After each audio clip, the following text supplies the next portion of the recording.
بسم اللہ الرحمن الرحیم۔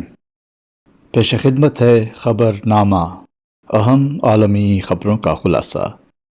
Inter services public relations (ISPR) کی جانب سے جاری اعلامیہ کے مطابق پاکستان کے army chief general Asim Munir نے ISPR انٹرنشپ پروگرام کے شرکاء سے خطاب میں جڑانوالہ میں پیش آنے والے واقعے کو انتہائی افسوسناک اور ناقابل برداشت قرار دیا ہے۔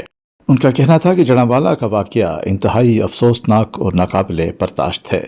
نوجوان سچ، آدھا سچ، جھوٹ اور غلط معلومات کا فرق سمجھیں۔ اقلیتوں کے خلاف عدم برداشت اور انتہائی رویے کے واقعات کی کوئی گنجائش نہیں۔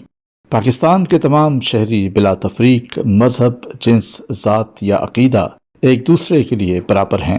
کسی کو قانون ہاتھ میں لینے کی اجازت نہیں دی جائے گی۔ ایسے جرائم کے مرتکب افراد کو انصاف کے کٹہرے میں لایا جائے گا۔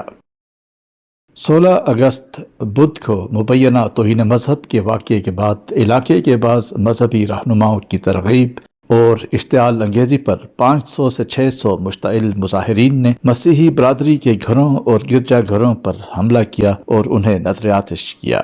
BBC اردو کے مطابق ٹک ٹاک اور دیگر سوشل میڈیا پلیٹ فارمز پر ایسی متعدد پوسٹیں ہیں جن میں واقعے کے 2 روز گزرنے کے بعد بھی مسیحی برادری کے خلاف فیک نیوز پھیلا کر لوگوں کو اشتعال دلایا گیا۔ پرتشدد واقعات میں مشتعل افراد نے کل 19 گرجا گھروں کو نذر آتش کیا، جن میں 12 رجسٹرڈ اور 7 چھوٹے غیر رجسٹرڈ چرچ شامل ہیں۔ جڑانوالہ میں بدھ کے روز جلاؤ گھراؤ کے بعد مسیحی خاندانوں نے اپنی جانیں بچانے کے لیے رات ویرانے اور کھیتوں میں گزاری۔ کئی خاندانوں کو گھر چھوڑ کر اپنے عزیز و اقارب کے پاس دیگر علاقوں میں منتقل ہونا پڑا۔ پولیس کا کہنا ہے کہ امن و امان کی صورتحال بہتر ہونے پر متاثرہ خاندانوں کی واپسی جاری ہے۔ پولیس نے مسیحی برادری کے علاقے میں داخل ہو کر توڑ پھوڑ کرنے اور عبادت گاہیں نذر آتش کرنے اور لوگوں کو اشتعال دلانے پر ملزمان کے خلاف مقدمہ درج کیا ہے۔ مسجد میں اعلان کر کے لوگوں کو اشتعال دلانے والے ملزم یاسین سمیت جلاؤ گھراؤ میں ملوث 128 ملزمان کو گرفتار کر لیا گیا۔ جمعے کو پیش کی جانے والی ایک رپورٹ کے مطابق سب سے زیادہ نقصان عیسیٰ نگری کے علاقے میں ہوا، جہاں 40 مکانات اور 3 چرچ جلائے گئے، جبکہ محلہ چمڑا منڈی میں بھی 2 چرچ اور 29 مکانات نذر آتش کیے گئے۔ نیو انگلینڈ کے شمال مغرب کے ایک ہسپتال میں نوزائیدہ بچوں کے ایک یونٹ میں کام کرنے والی 33 سالہ نرس لوسی لیٹبی کو مانچسٹر کی کراؤن عدالت نے 10 ماہ کے اس مقدمے کے بعد مجرم ٹھہرا دیا۔ فیصلہ نے برطانیہ کی ایک سب سے بڑی سیریل چائلڈ کلر بنا دیا ہے۔ اسے کاؤنٹس آف چیسٹر کے ہسپتال میں 5 نوزائیدہ لڑکوں اور 2 نوزائیدہ بچیوں کو ہلاک کرنے اور دوسرے نوزائیدہ بچوں پر حملوں کا مجرم ٹھہرایا گیا ہے۔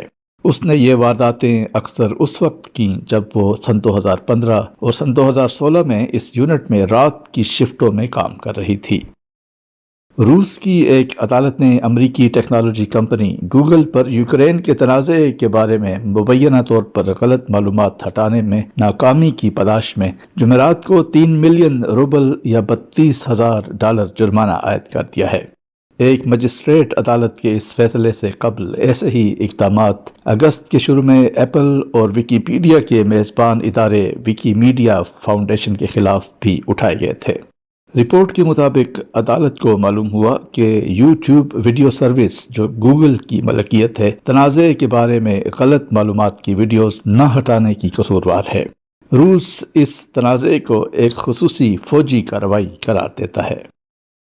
امریکہ نے اپنے اتحادیوں ڈنمارک اور ہالینڈ کو یہ منظوری دے دی ہے کہ وہ یوکرین کو F-16 لڑاکا طیارے بھیج دیں۔ یہ واضح نہیں کہ یوکرین کو یہ طیارے کب ملیں گے۔ کینیڈا میں 600 مختلف مقامات پر جنگلات میں آگ بھڑک رہی ہے۔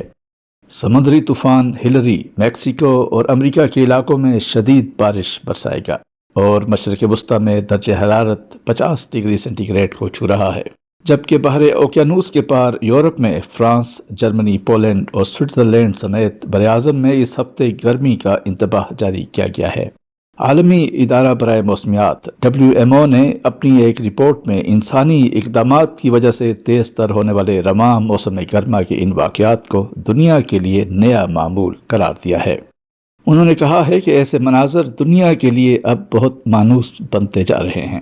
یہ بات بڑے اعتماد کے ساتھ کہی جا سکتی ہے کہ گرین ہاؤس گیسوں کے اخراج سے رونما ہونے والی آب و ہوا کی تبدیلی ان شدید موسمی واقعات کا بنیادی محرک ہے۔ یہ تھا اہم عالمی خبروں کا خلاصہ۔